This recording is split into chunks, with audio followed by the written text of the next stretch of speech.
So this week when I was in D.C., I sat down with the brand new Senate Majority Leader John Thune of South Dakota.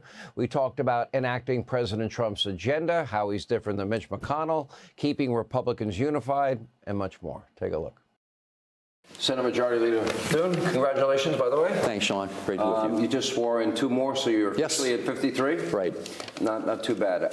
You had a lot of meetings today, 2 specifically with President Trump. Right. One was just you, Speaker Johnson, and the President. Give us every detail.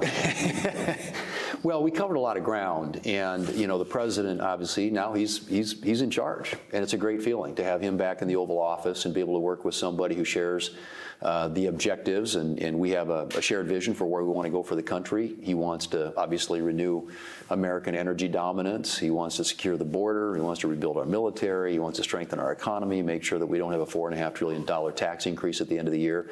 So these are all things that we agree on, and just the EOs in the first day. I mean, the tremendous amount of action he's already taken, and I think the people across the country are reacting really well to it. So a lot of it today was kind of about how we get there. So it's the strategy, the tactics, et cetera, but we're all heading the same direction. It seems different than 2017 in that there seemed to be more Republican reluctance, resistance to President Trump. Not anymore. Am I right in that perception? Yeah, I think that's a fair. I mean, and part of it is, I think you can't help but notice what happened in the country. I mean, he made history this year, and it was a decisive mandate given to him by the American people. And so I think that it's on all of us in response to that to make sure that we're being good partners with him to accomplish his agenda. Let me read to you. Insider Advantage came out with a poll, and it was very telling. It just came out in the last hour. And it says, the question was, I want you, meaning a representative, senators and congressmen, to vote in unison to help pass President Trump's appointees and legislative agenda. 70% of people want that. Do your fellow members in the Senate, the members of the House, especially in the House, which we'll talk at length about, do they understand that the agenda is that agenda? Nobody's ever going to get everything that they want. Right. I might shock some people. People in Washington don't usually get everything that they want. But do your members, rank and file, do they seem to know that? They do, and I think they also know that Trump's endorsements can become the gold standard. And so if you're a House member, you're running every 2 years, or even a senator running every 6 years, just the way that he has resonated with the American people, his message about getting America back on the rails, back on track, I think has been a powerful one, and I think that the country's responded, and because of that, I believe members of Congress, both House and the Senate, get that we have a window of opportunity here, which doesn't come along very often and sometimes doesn't last very long. I mean, we got the House, the Senate, and the White House. We have unified control of the government. That's a rare thing. We want to maximize it, and it's going to take every vote in the House, as we talked about. In the Senate, the names I hear most often that people worry about, Susan Collins, who, I guess to her credit, remains the only Republican out of New England at this point. I'm hoping maybe Scott Brown will get in, and he might run in New Hampshire. I think he'd have a good chance there. We'll see, or maybe Governor Sununu. Susan Collins, Lisa Murkowski, and your predecessor, Mitch McConnell. Have you spoken with those 3? Well, I speak to most of them fairly regularly, and in the job I had prior, which was the whip in the Senate, I had, on any given day, of course, in the last couple of 4 years, we were playing defense more than offense. Now it's about moving the agenda, so we got to get everybody on the team rowing in the same direction. So yeah, we talk to them regularly, and as we move through the nominations, we'll have more conversations, obviously, with them. As you said, Susan represents a state. She's the only Republican in New England, and she's the only person that can win in the state of Maine. And so obviously, they all bring their own views to this. And I tell senators, your vote is your vote. Be with the team when you can. Don't ever surprise us. Don't tell us one thing and do something else.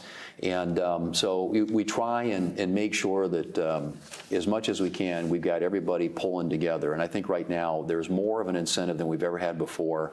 We've got a president who came in with a big mandate. We clearly have things we need to do to just respond to what the American people are telling us and told us in this election.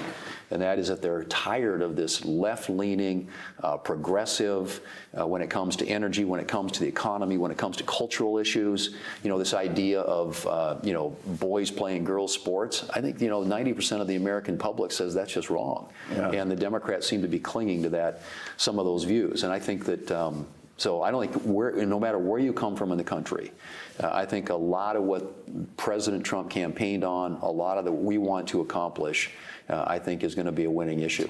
Mitch McConnell had his issues with Donald Trump. Donald Trump had his issues with Mitch McConnell. I don't think there's any reason to rehash any of that.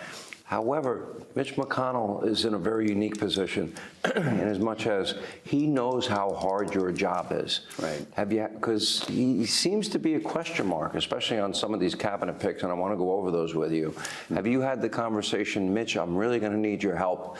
You know how hard this job can be. And he's from Kentucky. It's not like he's from a blue state in any way. Right. I think he understands his job, obviously, and I expect that he will be doing everything he can to help the team, make sure that we're successful. He obviously has strong views on national security, foreign policies. The most interesting Democrat that I see right now, and a person that seems the most independent, is John Fetterman from Pennsylvania. He supported Israel. He's supporting closing the borders. Obviously, he's very pro-energy, being from Pennsylvania and fracking. But he also has been outspoken that he believes a president should get the cabinet of his choice.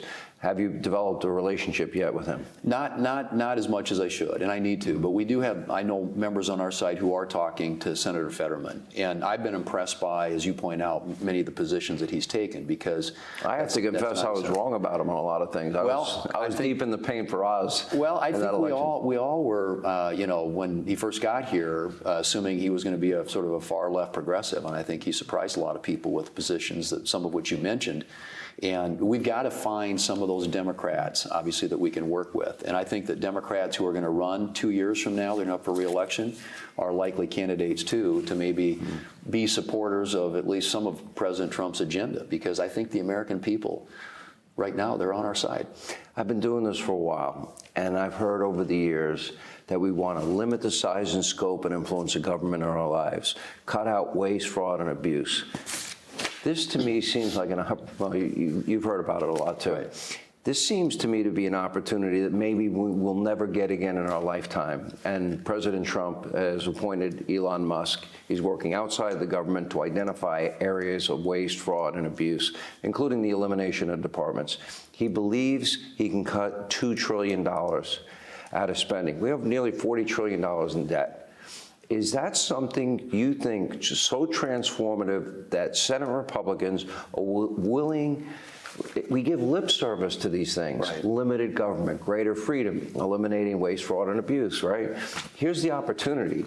Does the Republican Party truly stand for that? Isn't that a test now that's coming their way? It is. I mean, I think a limited, smaller, more efficient, more effective government has always been an aspiration for Republicans. And what I've noticed in the time I've been here is every spending fight that we have, Democrats want to spend more, Republicans want to spend less. And because of the rules in the Senate, which require 60 votes and some Democrats to get anything done, it's harder to squeeze spending, but I think we have, as you point out, a unique opportunity here. We have a House, Senate, and White House, and unified control of the government. We can use reconciliation to do some of these things, and we ought to be looking as hard as we can through DOGE and other ways of doing that, and of course, including Congress and the role that we play in all this, to try and reduce the size of government and reduce what, in my view, is the consolidation and centralization of power in Washington. I'm a big believer in distributed power. I think you get it out of Washington, you get it back education be closer an to area? people. Absolutely. I mean, I think that is a perfect example of what we ought to be able to do, to block grant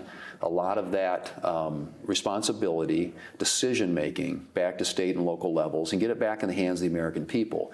And, Democrats, through the Inflation Reduction Act, or so-called Inflation Reduction Act, American Rescue Plan, did what they usually do when they have control of Washington. They grow government. They believe that government has all the answers, has all the solutions. And I think just fundamentally, that's at odds not only with what makes sense from a common sense standpoint, but I think it's at odds with where the American people are. and we have more Hannity straight ahead. Hey, Sean Hannity here. Hey, click here to subscribe to Fox News YouTube page and catch our hottest interviews and most compelling analysis. You will not get it anywhere else.